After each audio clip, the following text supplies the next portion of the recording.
अब यहां पर एक छोटी सी कथा आती है। कंस को पता चला कि कृष्ण ऐसे तो आएगा नहीं, क्या किया जाए, कैसे बुलाऊं उसे।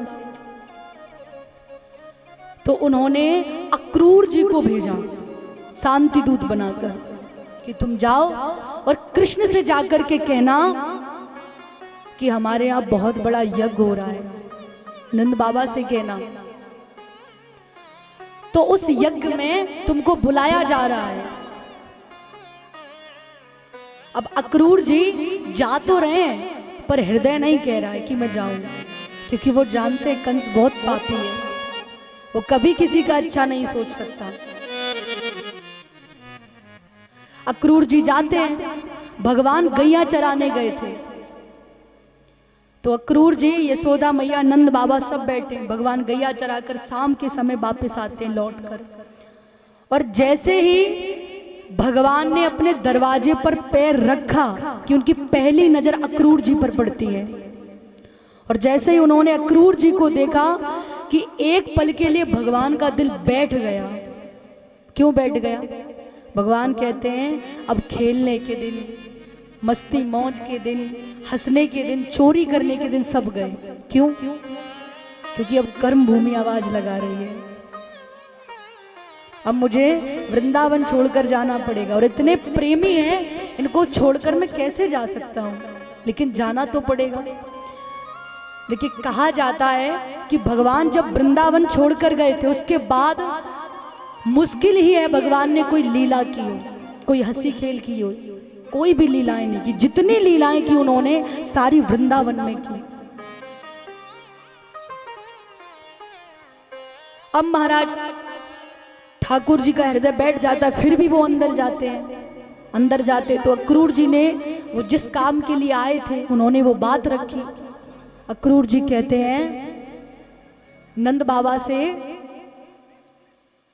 कि तुमको और कृष्ण को मथुरा में बुलाया गया है महाराज ने, अगर आपकी इच्छा हो तो आप चल सकते हैं साथ। देखिए, अगर कोई अच्छा सेवक हो, अच्छा दास हो, तो वो ये थोड़ी कहेगा कि मन हो तो चलिए। वो क्या कहेगा? नहीं नहीं, आपको चलना ही पड़ेगा, महाराज ने बुलाया है, आपको जाना ही पड़ेगा। पर अक्रूर जी भी नहीं चाहते थे कि ये वहां जाएं, क्योंकि वहां जाएंगे छोटा सा बालक है, युद्ध करेगा, कंस इसकी हत्या कर देगा। अब उनको थोड़ी पता है कि वो छोटा सा बालक कौन है। अक्रूर जी ने कहा कि अगर इच्छा हो तो चल सकते हो, कोई जबरदस्ती नहीं है। यशोदा मैया ने कहा नहीं, मेरा लाला कहीं नहीं जाएगा, वो वृंदावन छोड़कर अभी तक कहीं नहीं गया है, वो कहीं नहीं जाएगा। ये कहीं जाता है तो मेरे प्राण दूर होते हैं मुझसे। अरे नंद बाबा ने कहा क्यों नहीं जाएगा? जाएगा वो, क्यों जाएगा? अरे बोले इसी बहाने मथुरा घूम भी आएगा। देखिए, पहले के समय में जैसे आजकल के गांव के जो बच्चे होते हैं उनको कितनी लालसा होती है, हम बाहर जाएं, शहर को घूम कर आए, यहाँ जाएं, वहाँ जाएं। तो उस समय वृंदावन में अगर सबसे बड़ा शहर कोई था तो वो था मथुरा। वहाँ राजा रहते थे, राजाओं को प्रश्न करने के लिए बड़ी बड़ी बाजारें, हाटें लगती थी। तो नंद बाबा ने कहा इसी बहाने देख भी आएगा। और कौन सा हमेशा के लिए जा रहे हैं, 2-3 दिन की तो बात ही है, परसों तो हम आ ही जाएंगे। यशोदा मैया ने कहा ठीक है। अब वो जाने लगते हैं तो यशोदा मैया ठाकुर जी से कहती है कि कन्हैया तू मुझसे दूर मत रहा कर, मैं ज्यादा दिन तेरे बिना रह ही नहीं सकती। क्यों? बोले जब तू दूर जाता है ना तो ऐसा लगता है कि मैं प्राण विहीन हो गई, मेरे हृदय में प्राण नहीं है। भगवान कहते हैं मैया मैं जल्दी लौट आऊंगा। अब जाने लगते हैं तो रास्ते में गोपियां मिलती हैं, सारी गोपियां।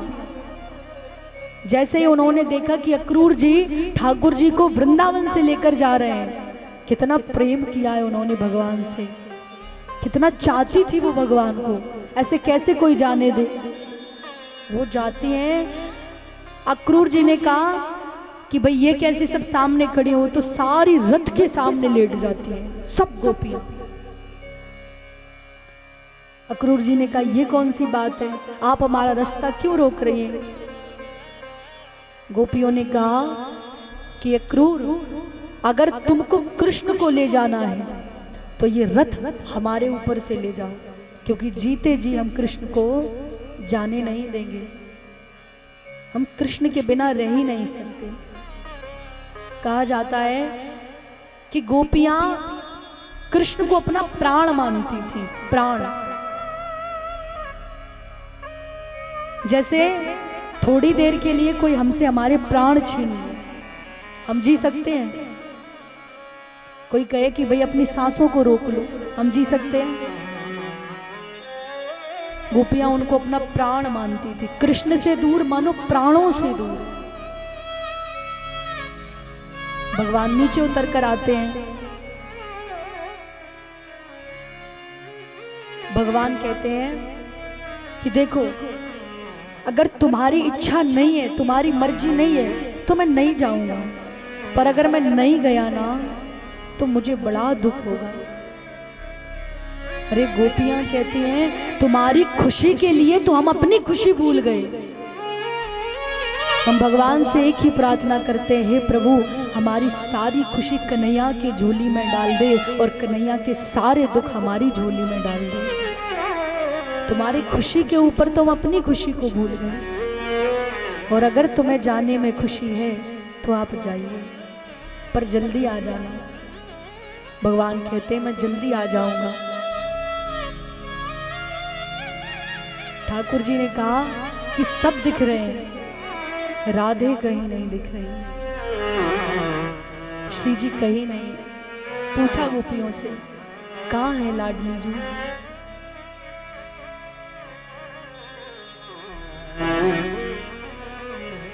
गोपियों ने कहा कि कृष्ण श्री जी से मिलना चाहते हो? हाँ बिल्कुल, जाने से पहले एक बार मिलना चाहता हूँ।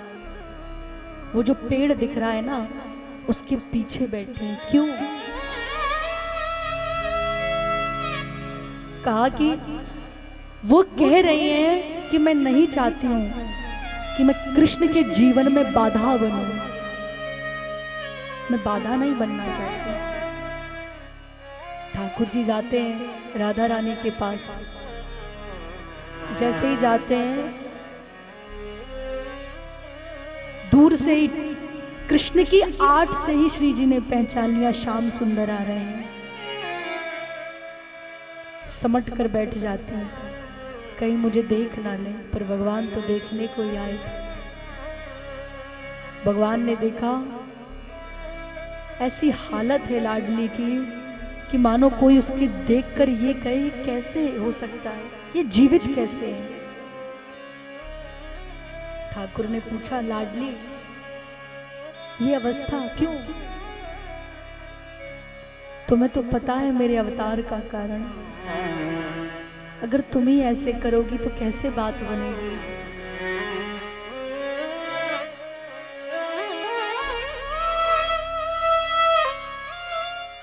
किशोरी जी ने कहा कि प्यारे मैंने आपसे ये थोड़ी कहा है कि आप जाइए मत, मैंने तो रोका भी नहीं, अभी तो मैंने कुछ ही नहीं कहा, आप पहले से ही कह रहे हैं, आप अपने मन से ही बात कर रहे हैं, मैंने तो कहा नहीं। ठाकुर जी ने कहा कि ऐसी अवस्था में अगर तुम रहोगी तो ये शाम कैसे राधे से जुदा हो पाएगा। और तुम्हें तो पता है मैं कहीं भी रहूं पर मेरा हृदय तो हमेशा किशोरी आपके ही चरणों में रहेगा। लाडली जी ने कहा कि स्वामी जी हमें पता है कि लीला है, और लीला में अगर योग्य होता है तो वियोग भी होता है। पहले ही आपने कह दिया था कि लीला में अगर सुख है तो दुख भी बहुत है महाराज।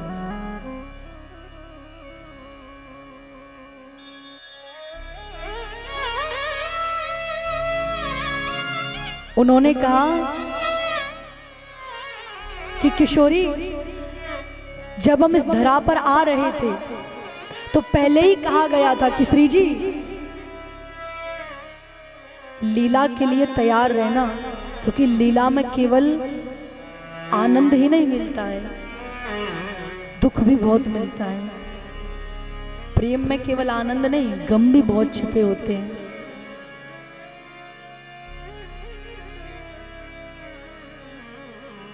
वो कहते हैं ना कि परसों परसों कहे शाम गई, कब आवेगी वो बैरन परसों, परसों नहीं आवत रे सजनी, अब बीत गए कितने वर्षों। भगवान सबको यही कह रहे हैं, मैं परसों आ जाऊंगा, परसों आ जाऊंगा। श्री जी अपने मुख से कुछ नहीं बोल रहे हैं, चुप बैठी हैं बिल्कुल। ठाकुर जी ने जाकर के राधा रानी के पैरों में अपनी पाग को रख दिया। तुम जो कहोगे वो होगा, तुम मेरे मालिक, मैं तुम्हारा गुलाम। जो भक्त वृंदावन गए हैं ना, उनसे पूछिए, पूरी दुनिया में कहा जाता है विष्णु भगवान लक्ष्मी माता के चरणों को दबाते हैं।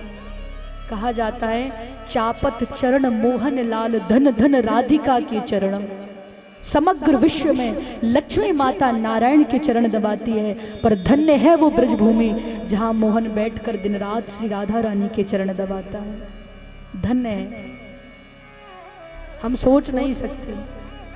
कुछ लोग कहते हैं किसकी भक्ति करे, कृष्ण की। एक बार कहा कि कृष्ण को कैसे पाएं? बोले कृष्ण को पाना है तो राधे राधे नाम की माला उठा लो, क्योंकि कृष्ण अगर किसी चीज में खुश है तो राधे नाम से। क्यों? क्योंकि राधा ने त्याग किया है। आजकल के बच्चे बड़ा कहते हैं भैया राधा कृष्ण का प्रेम, राधा कृष्ण, भगवान ने भी तो प्रेम किया, हम क्यों नहीं कर सकते?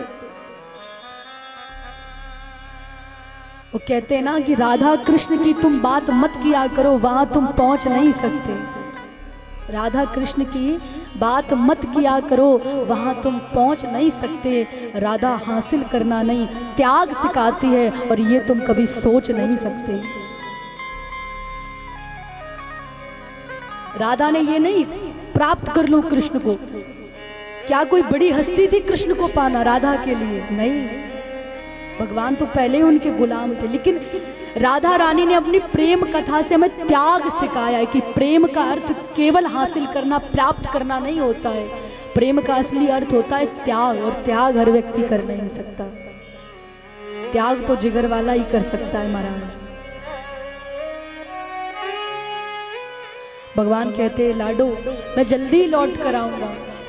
उससे पहले भगवान उनको अपने प्राण प्यारे, जब सोते थे ना भगवान, तब भी उनको पास रखकर सोते थे। बांसुरी निकाली और राधा रानी के चरणों में रख दिया। ठाकुर ने कहा कि स्वामिनी जी ये बंसी आप रखिए, और मैं आपको विश्वास से कहता हूं कि मैं एक दिन जरूर लौट कर आऊंगा। ये कहकर भगवान जाने लगते हैं। रास्ते में ग्वाल बाल मिलते हैं। ग्वाल बालों ने कहा कि हमें भी ले चलो मथुरा, हम भी घूम आएंगे इसी बार में। जाते हैं सब। अब जाते हैं तो अक्रूर जी मथुरा में ले जाने के बाद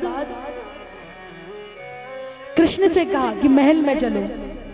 ठाकुर जी ने कहा ऐसे कैसे महल में चले जाएं? अगर महल में गए तो सबको पता चल जाएगा, कंस को मारा तो ब्रजवासी देख लेंगे, नंद बाबा देख लेंगे कि मैं कोई साधारण बालक नहीं, और मैं उनके सामने दिखाना नहीं चाहता हूं कि मैं भगवान हूं। ब्रजवासी कभी भी ठाकुर को भगवान मानते ही नहीं थे। आज भी आप वृंदावन में जाइए, सब लोग कन्हैया कृष्ण भगवान कहेंगे, वो तो कहेंगे वो तो चोटा है। ब्रज की बात निराली है महाराज, वहां आज भी इज्जत नहीं है भगवान की। कहते हैं ना ब्रजवासिन की गारी सुन खुश होते भगवान, पर ब्रज तज मूल न जाऊं, चाहे लाख पड़े कोई पाऊं। हम भगवान को इतना मनाते पूजा करते, तब भगवान की कभी कभी एक दृष्टि पड़ती है। पर महाराज यहाँ पर भगवान गालियां खाते हैं वृंदावन में, और फिर भी कहते हैं मैं ब्रज तज मूल न जाऊं, चाहे लाख पड़े कोई पाऊं। मैं ब्रज को छोड़कर नहीं जाऊंगा, चाहे मेरे पांव में कोई पड़ जाए। तो ठाकुर ने सोचा कि अगर अब कंस को मारा तो सारे ब्रजवासी देख लेंगे और मैं उनको दिखाना नहीं चाहता हूँ। भगवान कहते हैं अक्रूर जी से कि नहीं आप जाइए, हम बाद में आएंगे, हम थोड़ा बाजार घूम कर आते हैं। सारे ग्वालों को साथ ले जाते हैं भगवान, साथ ले जाते हैं। तो नंद बाबा से कहा बाबा आप भी हमारे साथ चलिए। जाते हैं। उन्होंने कहा कि अरे कन्हैया राजमहल में जाना था। ग्वाल वालों ने कहा अगर राजमहल में जाना था तो पहले बताना चाहिए था, हमने कपड़े ढंग के नहीं पहने, कैसे कपड़े पहन कर आ गए। भगवान कहते तो बड़ी बात है क्या, लो अभी पहना देते हैं कपड़े। वो जाते हैं तो कंस का धोबी, राजमहल का धोबी था, वो कपड़े लेकर जा रहा था। भगवान ने कहा कि सुनो हमें कपड़े दे दो, बदले में तुम्हें जितना धन चाहिए हम तुम्हें दे देंगे। वो धोबी कहता है तुम्हें पता नहीं है मैं कौन हूं, किससे पूछ रहे हो तुम? अरे मैं राजमहल का धोबी हूं, तुम्हारी मृत्यु निकट आई है जो मुझसे कपड़े मांग रहे हो।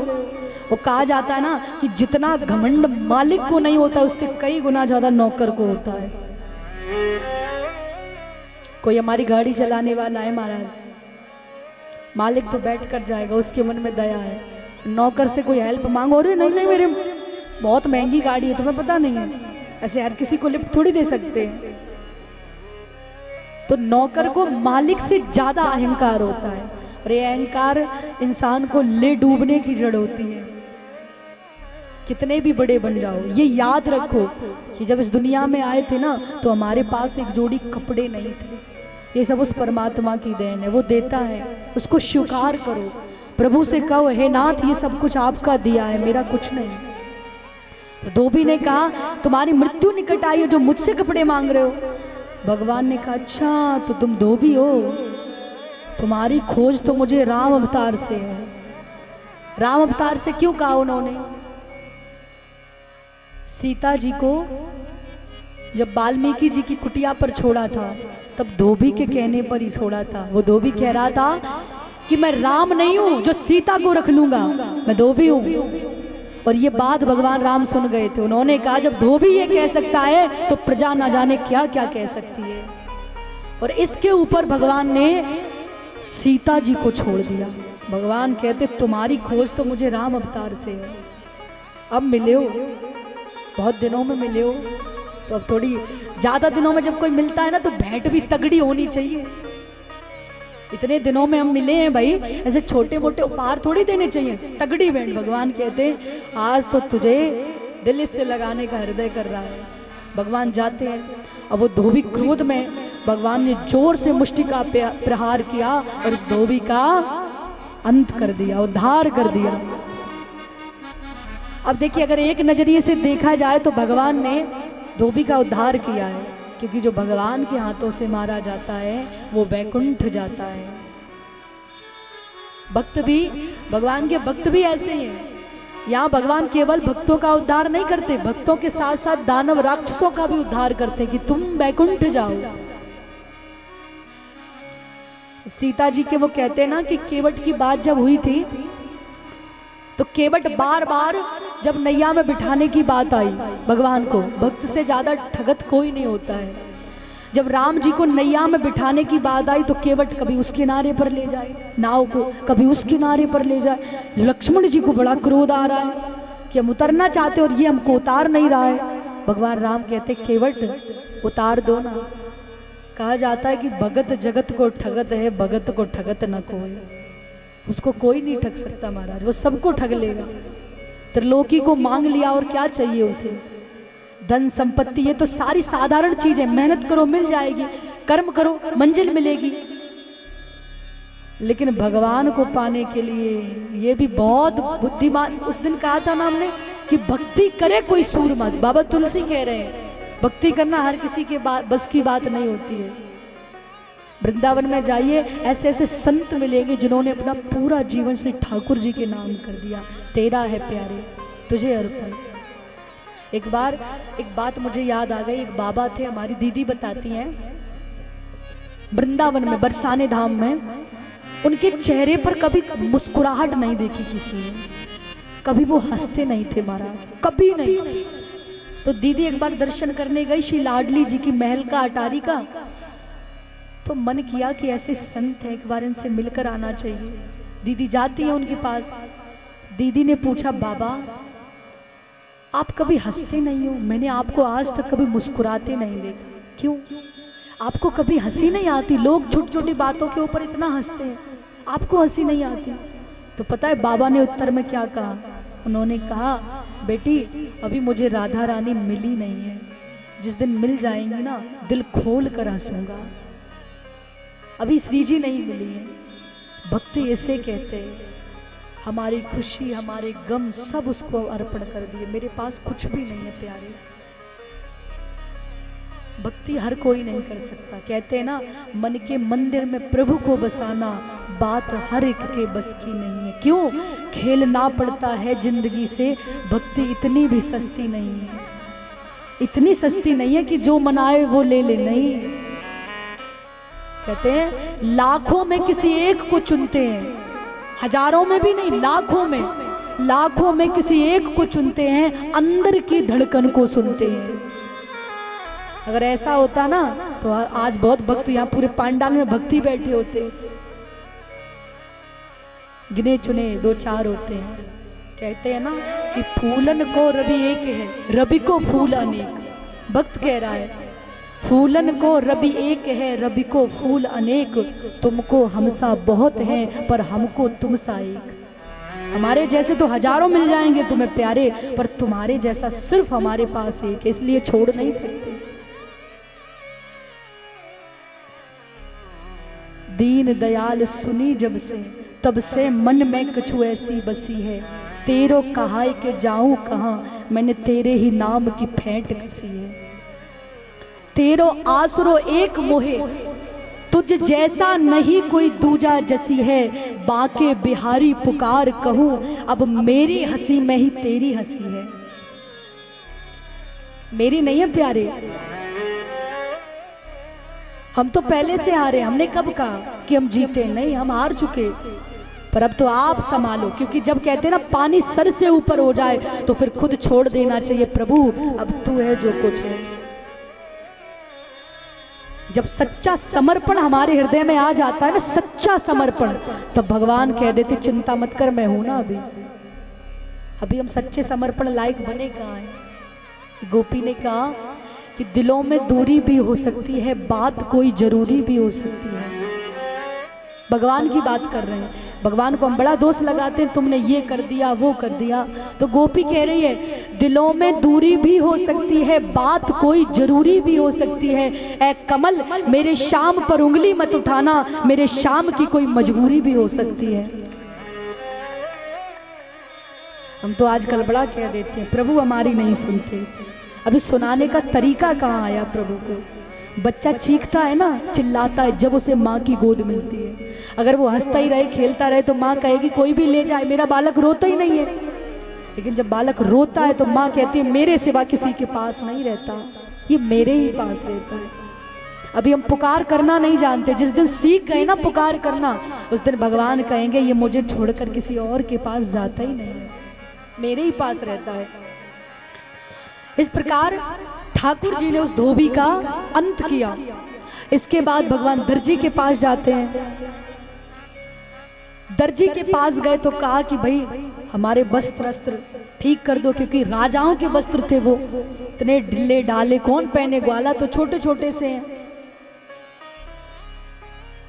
तो दर्जी ने वस्त्रों को फिट किया। भगवान ने कहा जाओ मैं तुम्हारे सर पर हाथ रखता हूँ, कलयुग में तुम कभी दुखी नहीं रहोगे। और आज देखिए महाराज टेलरों की बड़ी कमाई हो रही है। एक जोड़ी कपड़ा बनवाने जाओ टेलर के पास, एक जोड़ी पैंट शर्ट कितने पे बनते हैं बताओ? कितने में बनते हैं एक जोड़ी पैंट शर्ट? 500 में बनते हैं। बताओ भैया इससे ज्यादा कमाई कहाँ है? भगवान ने टेलरों के ऊपर हाथ रख दिया, दर्जी के ऊपर, कि तुम्हारा कल्याण होगा। आजकल बड़ी कमाई कर रहे हैं। तो इस प्रकार इसके बाद उन्होंने कहा कि और कुछ, उन्होंने कहा